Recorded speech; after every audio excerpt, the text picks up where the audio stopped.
Good morning students.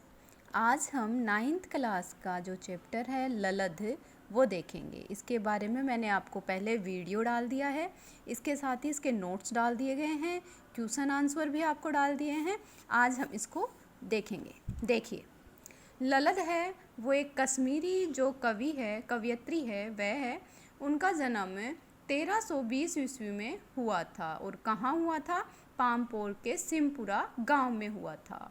इनके अनेक नाम बताए हैं। इनके नाम, इन्हें जो नामों से, उपनामों से जाना जाता था, लल्ला है, ललोगेश्वरी है, ललारिफा है, आदि नामों से भी जाना जाता था। इनका देहांत 1391 के आसपास माना जाता है। इनकी जो काव्य शैली है उसे बाख नाम से जाना जाता है।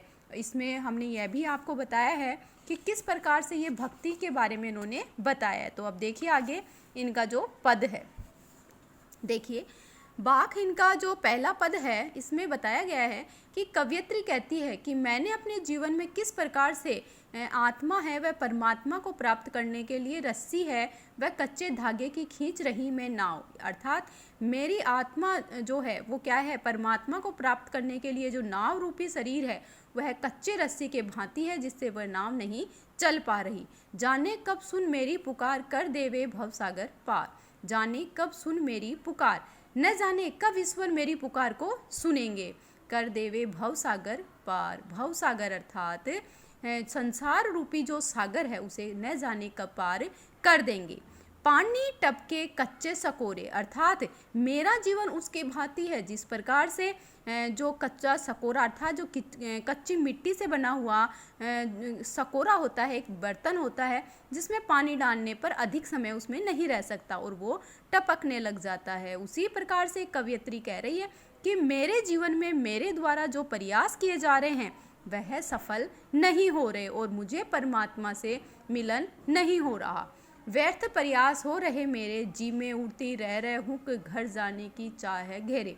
हुक का अर्थ है तड़फ, दर्द, पीड़ा। अब मुझे बार बार अर्थात घर जाने की चाह है। घर जाने से क्या तात्पर्य है? घर जाने की चाह से तात्पर्य है ईश्वर से प्राप्ति होना। देखिए दूसरा, खा खा कर कुछ पाएगा नहीं, न खाकर बनेगा अहंकारी। सम खा तभी होगा संभावी, खुलेगी सांकल बंद द्वार की। खा खाकर कुछ पाएगा नहीं अर्थात बार बार में जो विषय वासनाएं हैं उनमें सब में लिप्त होकर तुम्हें ईश्वर की प्राप्ति नहीं होगी। तुम क्या बन जाओगे? अहंकारी, घमंडी बन जाओगे। सम खा तभी होगा संभावी। अगर तुम क्या करोगे? ईश्वर को प्राप्त करना है तो तुम्हें सभी बातों को ध्यान में रखकर, सुनकर, गम खींचकर उस प्रकार से ईश्वर की प्राप्ति कर सकोगे। तभी खुलेगी सांकल बंद द्वार की। उसी सांकल अर्थात जंजीर है वो बंद द्वार है तुम्हारे लिए खुल जाएंगे, अर्थात परमात्मा का आत्मा से मिलन हो जाएगा। आई सीधी राह से गई न सीधी राह। यहाँ क्या बताया गया है कि जिस प्रकार से हठ योगी है वो क्या करता है? हठ योगी हठ साधना के द्वारा अपने शरीर के अंदर जो इंद्रियां होती हैं उन्हें बस में करता है। और सुषुमा सेतु पर खड़ी थी। यहाँ एक सेतु जो सुषुमा है उसे सेतु बताया है, पुल, माध्यम बताया है। खड़ी थी बीत गया दिन आ है, यानी जो हमारे शरीर में इंगला पिंगला नाम की जो नाड़ियाँ होती हैं उसे उसके बारे में बताया गया है। हठ योगी क्या करता है? हठ योग के साधना के द्वारा उन्हें जागृत करता है और उसे जागृत करने के बाद में वह पुनः उसे शरीर में उष्मा से उनका संकेत करके उन जो सेतु है उसके द्वारा अपने शरीर का संचालन करके आत्मा और परमात्मा का मिलन करवाता है। जब टटोली कोडी न पाई, और जब कहता है, कवयित्री कहती है कि जब मैंने अपने जेब से अर्थात जब मैंने जेब टटोला तो उसमें कोडी अर्थात कुछ भी नहीं मिला। माझी को दू क्या उतराई, माझी अर्थात नाव को चलाने वाला। अब मैं उसे, जब उसने आत्मा को परमात्मा से मिला दिया तो उसे मैं अब क्या दूं, क्योंकि मेरे पास देने के लिए कुछ भी नहीं है। माझी अर्थात नाव को चलाने वाला, केवटिया। थल थल में बसता है शिव। थल थल में, यहाँ थल थल से तात्पर्य है हर जगह। बसता है शिव अर्थात ईश्वर हर जगह निवास करता है। भेद न कर क्या हिंदू मुसलमान, तू आपस में जाति पाति का जो भेदभाव है वो भूल जा और ये मत सोच कि वो हिंदू है वह मुसलमान है।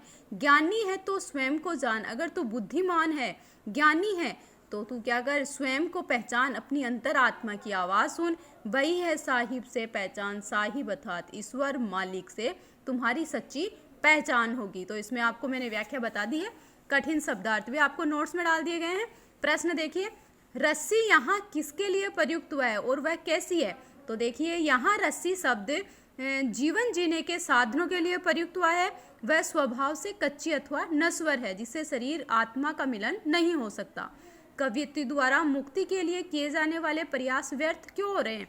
तो इसमें इसने उदाहरण भी दिया है कच्चे सिकोरे का, कि उसके द्वारा जो प्रयास किए गए हैं वह सफल नहीं हो रहे हैं, व्यर्थ हो रहे हैं, क्योंकि वो क्या कर रही है, बार बार में जो कामनाएं करती है परमात्मा से मिलन की, वह जीवन में दिन प्रतिदिन निरंतर बीता जा रहा है और उसे ईश्वर की प्राप्ति नहीं होती। कवियत्री का घर जाने की चाह से क्या तात्पर्य है? घर जाने की चाह से ये तात्पर्य है कि वह आत्मा है, वह परमात्मा से मिलन करना चाहती है। यहाँ घर जाने की चाह से परमात्मा के पास जाने से है, मोक्ष प्राप्त करने से है। जेब डटोली कोडी न पाई, अर्थात जब जेब में देखा तो उसने ये अनुभव किया कि जीवन भर उसने अनेक साधना की, हठ योग किया, लेकिन फिर भी अंत में उसे ईश्वर की प्राप्ति नहीं हुई, उसे कुछ भी नहीं मिला, अर्थात उसे सफलता नहीं प्राप्त हुई।